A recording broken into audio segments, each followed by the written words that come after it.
യഹോവ പിന്നെയും മോശയോടും അഹറോനോടും അരുളിച്ചെയ്തത്, നിങ്ങൾ ഇസ്രായേൽ മക്കളോട് പറയേണ്ടത് എന്തെന്നാൽ, ആർക്കെങ്കിലും തന്റെ അംഗത്തിൽ ശുക്ലസ്രവം ഉണ്ടായാൽ അവൻ സ്രവത്താൽ അശുദ്ധൻ ആകുന്നു. അവന്റെ സ്രവത്താലുള്ള അശുദ്ധിയാവിത്. അവന്റെ അംഗം സ്രവിച്ചുകൊണ്ടിരുന്നാലും അവന്റെ അംഗം സ്രവിക്കാതെ അടഞ്ഞിരുന്നാലും അത് അശുദ്ധി തന്നെ. സ്രവക്കാരൻ കിടക്കുന്ന കിടക്ക ഒക്കെയും അശുദ്ധം. അവൻ ഇരിക്കുന്ന സാധനമൊക്കെയും അശുദ്ധം. അവന്റെ കിടക്ക തൊടുന്ന മനുഷ്യൻ വസ്ത്രമലക്കി വെള്ളത്തിൽ കുളിക്കുകയും സന്ധ്യ വരെ അശുദ്ധനായിരിക്കുകയും വേണം. സ്രവക്കാരൻ ഇരുന്ന സാധനത്തിന്മേൽ ഇരിക്കുന്നവൻ വസ്ത്രമലക്കി വെള്ളത്തിൽ കുളിക്കുകയും സന്ധ്യ വരെ അശുദ്ധനായിരിക്കുകയും വേണം. സ്രവക്കാരന്റെ ദേഹം തൊടുന്നവൻ വസ്ത്രം അലക്കി വെള്ളത്തിൽ കുളിക്കുകയും സന്ധ്യ വരെ അശുദ്ധനായിരിക്കുകയും വേണം. സ്രവക്കാരൻ ശുദ്ധിയുള്ളവന്റെ മേൽ തുപ്പിയാൽ അവൻ വസ്ത്രമലക്കി വെള്ളത്തിൽ കുളിക്കുകയും സന്ധ്യ വരെ അശുദ്ധനായിരിക്കുകയും വേണം. സ്രവക്കാരൻ കയറിപ്പോകുന്ന ഏത് വാഹനവും അശുദ്ധമാകും.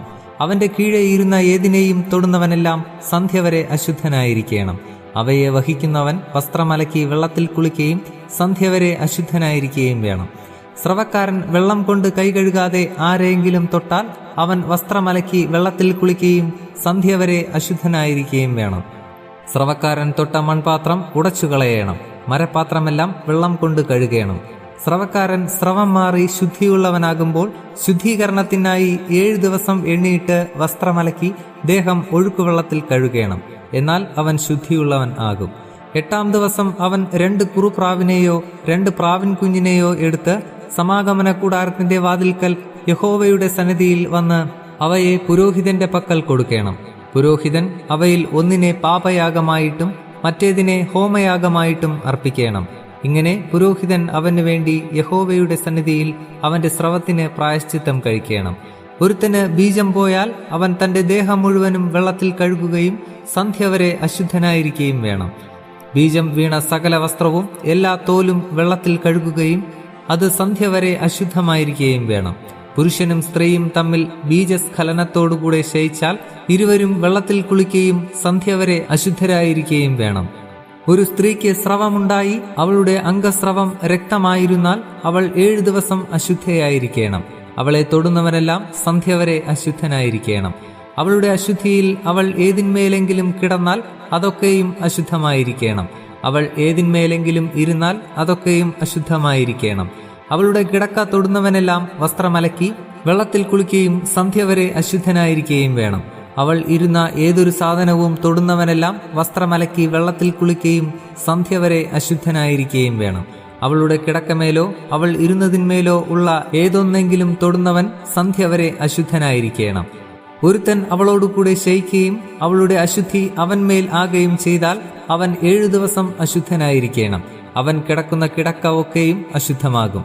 ഒരു സ്ത്രീക്ക് ഋതുകാലത്തല്ലാതെ രക്തസ്രവം ഏറിയ ദിവസം ഉണ്ടാകുകയോ ഋതുകാലം കവിഞ്ഞ് സ്രവിക്കുകയോ ചെയ്താൽ അവളുടെ അശുദ്ധിയുടെ സ്രവകാലം ഒക്കെയും ഋതുകാലം പോലെ ഇരിക്കണം.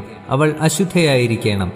രക്തസ്രവമുള്ള കാലത്തെല്ലാം അവൾ കിടക്കുന്ന കിടക്കയൊക്കെയും ഋതുകാലത്തിലെ കിടക്ക പോലെ ഇരിക്കണം.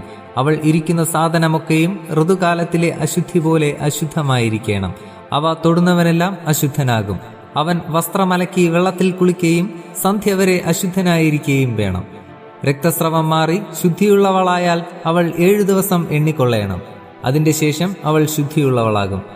8-ാം ദിവസം അവൾ 2 കുറുപ്രാവിനെയോ 2 പ്രാവിൻ കുഞ്ഞിനെയോ എടുത്ത് സമാഗമന കൂടാരത്തിന്റെ വാതിൽക്കൽ പുരോഹിതന്റെ അടുക്കൽ കൊണ്ടുവരേണം.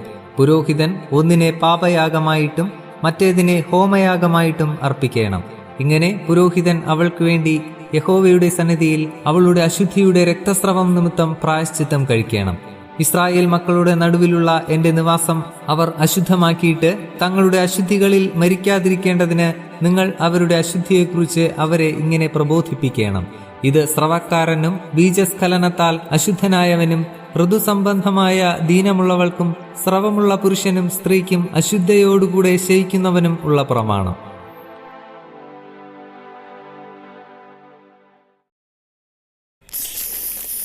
ഇത്രയുമാണ് നമ്മുടെ ഈ ആഴ്ചത്തെ അധ്യായം.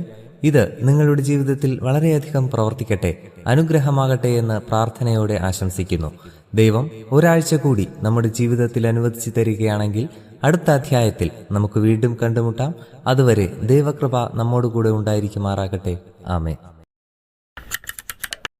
നിങ്ങൾ ആദ്യമായാണ് ഈ ചാനൽ കാണുന്നതെങ്കിൽ ദയവായി ശ്രദ്ധിക്കുക. ബൈബിൾ ആദ്യം മുതൽ അവസാനം വരെ വായിക്കുന്ന ഒരു പ്രോഗ്രാമാണിത്. താല്പര്യമുണ്ടെങ്കിൽ നിങ്ങൾക്കും ദിവസത്തിൽ ആകെ 5 മിനിറ്റ് മാത്രം ചിലവാക്കിക്കൊണ്ട് ഇതിൽ പങ്കാളികളാകാം. ഒരുപക്ഷെ ഇത് നിങ്ങൾക്ക് വേണ്ടി കൂടിയുള്ള ഒരു പ്രോഗ്രാം ആയിരിക്കാം. ഇതിൽ പങ്കെടുക്കുവാൻ ആഗ്രഹമുണ്ടെങ്കിൽ ഈ ചാനൽ സബ്സ്ക്രൈബ് ചെയ്യുക. പ്രത്യേകിച്ച് നിങ്ങളുടെ സുഹൃത്തുക്കൾക്ക് ആർക്കെങ്കിലും ഇത് ഉപകാരപ്പെടും എന്ന് നിങ്ങൾ കരുതുന്നുണ്ടെങ്കിൽ അവർക്കും ഇത് ഷെയർ ചെയ്യുക. ഒരുപക്ഷെ അതുവഴി നിങ്ങൾ അവരുടെ ജീവിതത്തിൽ ഒരു അനുഗ്രഹത്തിന് കാരണമാകാം. ആദ്യം മുതൽ തന്നെ ബൈബിൾ വായിച്ചു തുടങ്ങുന്നതിനായി ഒരു ലിങ്ക് ഞങ്ങൾ ഡിസ്ക്രിപ്ഷനിൽ കൊടുക്കുകയാണ്. അതുവഴി നിങ്ങൾക്ക് ബൈബിൾ ആദ്യം മുതൽക്കേ വായിക്കുവാൻ സാധിക്കും. ഇനിയുള്ള വചനങ്ങൾ അപ്ലോഡ് ചെയ്ത ഉടനെ തന്നെ അറിയുവാനായി ബെൽ ഐക്കൺ പ്രസ് ചെയ്യുക.